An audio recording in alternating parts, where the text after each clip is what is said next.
I didn't realize I was being abused until it was almost too late. Until the person I thought was my soulmate had systematically dismantled my entire world, piece by agonizing piece, leaving me a ghost of my former self. This isn't just my story, it's a testament to the insidious nature of a specific kind of emotional warfare. A playbook known all too well to those who've survived it. Love bomb.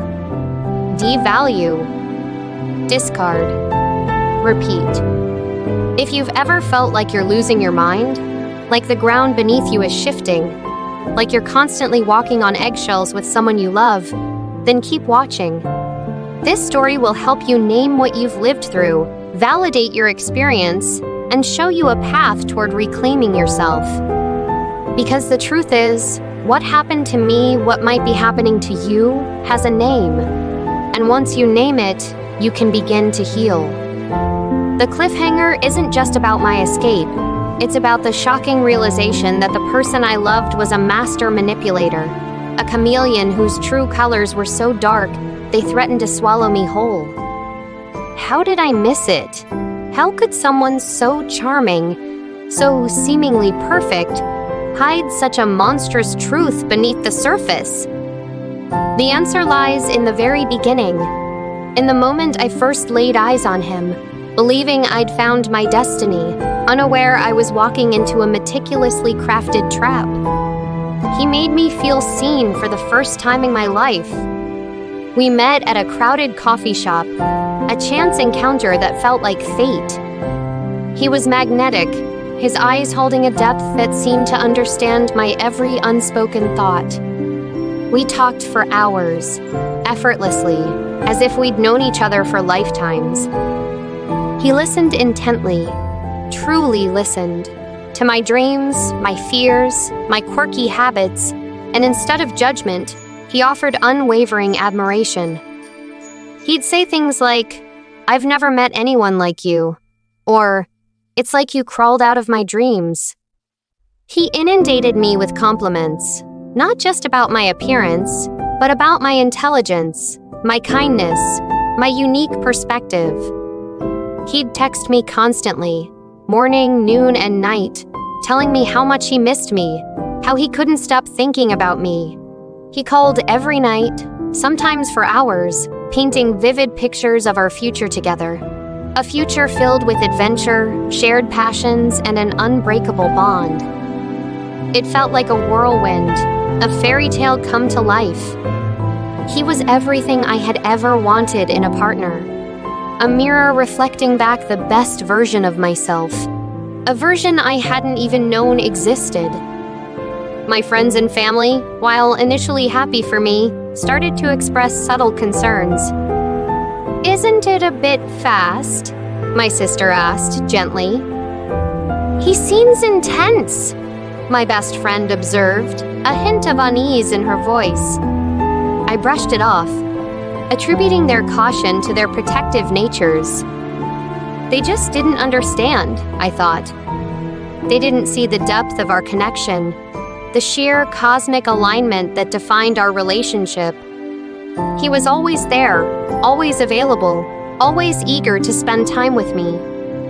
He'd cancel plans with his own friends just to be with me, framing it as proof of his devotion. He'd show up at my work with flowers or my favorite coffee, just to surprise me. He integrated himself seamlessly into my life, learning my routines, anticipating my needs. It felt like he saw into my soul, knew my desires before I even articulated them. He made grand gestures, spontaneous trips, expensive gifts, all while professing undying love within weeks of meeting.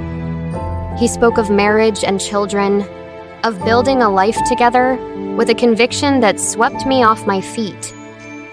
It was intoxicating, a potent elixir of validation and adoration that I had never experienced before. I was walking on air, convinced I had found my soulmate, carefully constructed illusion I was falling into. He was reeling me in, setting the stage for the inevitable shift, the cruel twist in the fairy tale that would begin to unravel my sense of self. I was completely disarmed, convinced that this intensity was true love, not the beginning of a calculated campaign to dismantle my reality.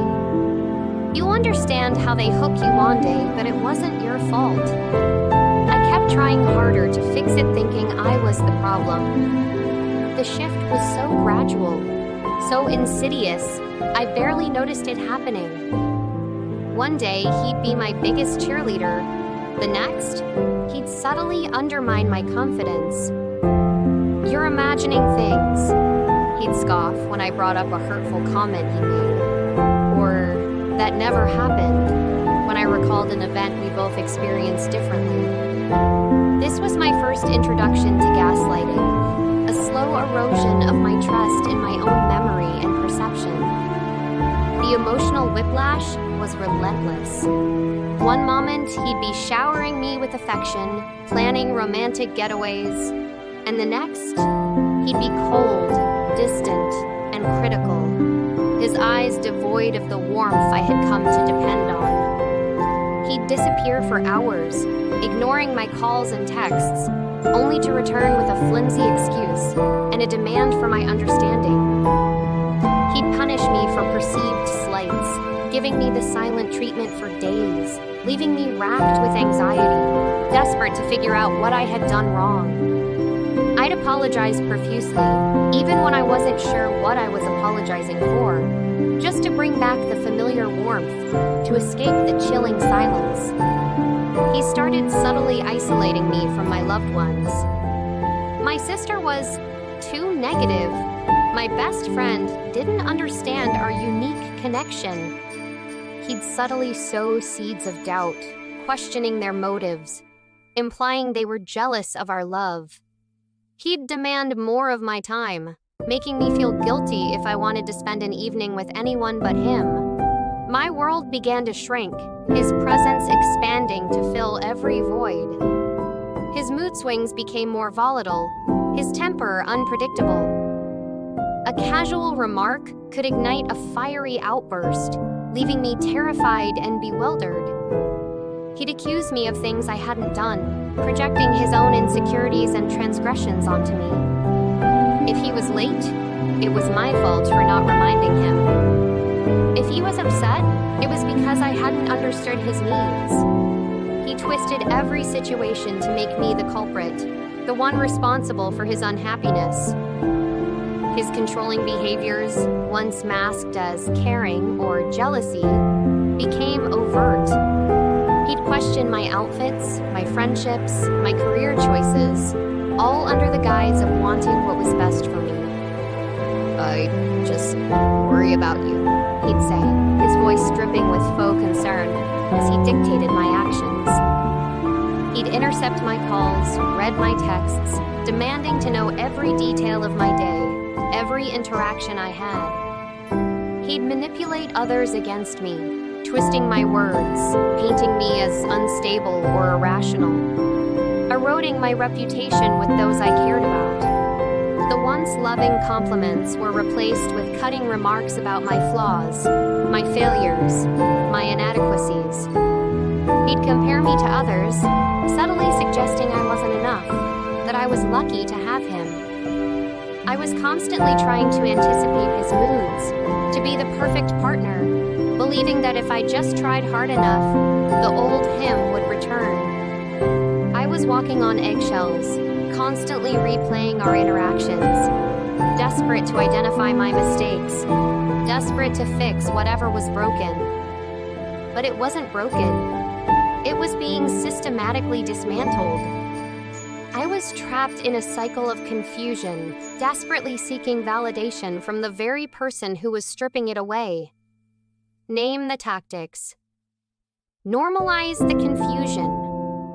It's not you, it's the manipulation. I thought leaving would kill me, but staying almost did. The breaking point didn't arrive in a single, dramatic explosion, but rather in a slow, suffocating realization. It was a culmination of 1,000 tiny cuts, each one eroding a piece of my spirit. I remember the specific evening clearly. He had been unusually quiet, his eyes distant, throughout dinner. tried to engage him, to lighten the mood, but every attempt was met with a cold stare or a monosyllabic answer. Then, as I was getting ready for bed, he casually mentioned he had made plans to go out with an ex-girlfriend, someone he had previously dismissed as crazy and obsessive. He watched my face for a reaction, a flicker of sadistic pleasure in his eyes. When I expressed my discomfort, reminding him of our agreement to be transparent about past relationships, he erupted. He accused me of being controlling, insecure, and irrational. He twisted my words, claiming I was trying to isolate him, just like my toxic friends had tried to isolate me from him. He then pivoted, bringing up every perceived flaw, every past mistake, every insecurity I had ever confided in him, weaponizing them against me. He told me I was nothing without him, that no one else would ever love me, that I was unlovable. His words, delivered with a chilling calm, stripped me bare. At that moment, something inside me snapped. The fog of confusion, the self-blame, the desperate attempts to fix us, it all dissipated. I saw him, truly saw him, for the first time. Not as the charming, loving partner he pretended to be, but as a predator, meticulously dismantling my self-worth. That night, I didn't argue. I just listened, tears streaming down my face, but a different kind of resolve hardening within me. I started to plan. Secretly, I began to pack a small bag, just essentials, hiding it in the back of my closet. I reached out to a trusted friend, someone he had tried to alienate me from, and cautiously explained what was happening. Her immediate belief and support were a lifeline. I called a domestic abuse hotline, a desperate whisper into the phone, and they provided resources and a safety plan. The fear was immense, a crushing weight in my chest. What if he found out? What if he followed me? What if he was right, and I truly was unlovable without him? But the alternative, staying, was a slow, agonizing death of my spirit. I risked everything: my home, our shared life, the illusion of love, but the thought of another day under his control was more terrifying than the unknown. The morning I left, he was asleep, oblivious. I moved with a stealth I didn't know I possessed, grabbing my bag, my keys, my phone. The silence of the apartment echoed with the years of manipulation, the broken promises, the emotional abuse. As I closed the door behind me, a profound sense of relief washed over me, quickly followed by the crushing weight of grief and uncertainty. I was leaving everything I knew, walking into a future I couldn't yet see. But I was also taking my first breath as a free woman, choosing life over the suffocating embrace of a toxic love. My survival instinct is real. You can leave and live. I didn't even know what a narcissist was until I became the collateral damage. The immediate aftermath of leaving was a chaotic blend of relief, grief, and profound confusion. The silence was deafening, the absence of his constant communication a stark void. I found myself replaying every interaction, every word, every subtle manipulation, trying to piece together the shattered fragments of my reality. It was like emerging from a dense fog, realizing the landscape I had been navigating was a mirage. I sought therapy, desperate for answers, for validation, for a roadmap to navigate the emotional wasteland I found myself in. It was in therapy that I first heard the term narcissistic abuse. The therapist's words were a revelation, a light in the darkness.